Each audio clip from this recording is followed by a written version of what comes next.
জনগণের রায় সর্বশ্রেষ্ঠ, এখানে কারো কিছু বলার নেই। জনগণ যা রায় দেবে তাকে মাথা পেতে নেওয়া সবার দায়িত্ব কর্তব্য। যেহেতু আমরা ভারতবর্ষ গণতান্ত্রিক দেশ, গণতান্ত্রিক পদ্ধতিতে ভোট হয় এবং এটা প্রতি 5 বছর পর পর উৎসব হয়। আমরা যেমন দুর্গাবছর প্রতি বছর করি, গণতন্ত্রের উৎসবটা হলো ভোট। এই ভোট যা রায় দেয় তাকে আমরা যারা রাজনীতি করি তাদেরকে তাদের মাথা পেতে নেওয়া উচিত।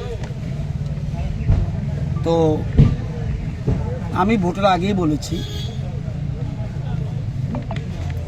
গত 7.5-8 বছরে ভারতীয় জনতা পার্টি রাজ্যে যে উন্নয়ন করেছে, রাস্তাঘাট বলুন, পানীয় জল বলুন, আবাসন বলুন বা অন্যান্য যা যা বলবেন,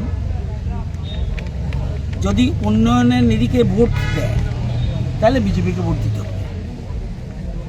আমাকে বলুন, বিজেপি ছাড়া এই রাজ্যে কেউ কি উন্নয়ন করেছে? বলতে হবে আমাকে। আমার মতে না। তাহলে উন্নয়নের নিরিখে ভোট দিলে বিজেপিকে দিতে হবে। বলে না আমি সেন্টিমেন্টে ভোট দেবো, তাহলে তো অন্যদিকে যাবে, সেটা আমি কিছু করতে পারবো না। তো আমি আগেই বলেছিলাম যে সেন্টিমেন্টের ভোট হলে কি রেজাল্ট হবে আই ডোন্ট নো, কিন্তু উন্নয়নের নিরিখে যদি ভোট দিতে দেয় তাহলে আমাদেরকে ভোট দিতে হবে। 7.5 বছরে 8 বছরে ভারতীয় জনতা পার্টি কেন্দ্রীয় প্রকল্প এবং রাজ্যের প্রকল্প যে ডেভেলপমেন্ট করেছে রাজ্যে, আমার এলাকায় বলুন, বুজ্জনগর ওয়াকিনগর কেন্দ্রটা বামটিয়ার একটা অংশ, সিমনার একটা অংশ, মান্দার একটা অংশ এবং মোহনপুর বিধানসভার একটা অংশ মিলে বুজ্জনগর ওয়াকিনগর। তো এখানে আমাদের দল পরাজয় হয়েছে, আমাদের দলের। সুতরাং পরাজয়কে স্বীকার করে নিতে হবে, না নিলে এটা বুদ্ধিমানের কাজ নয়।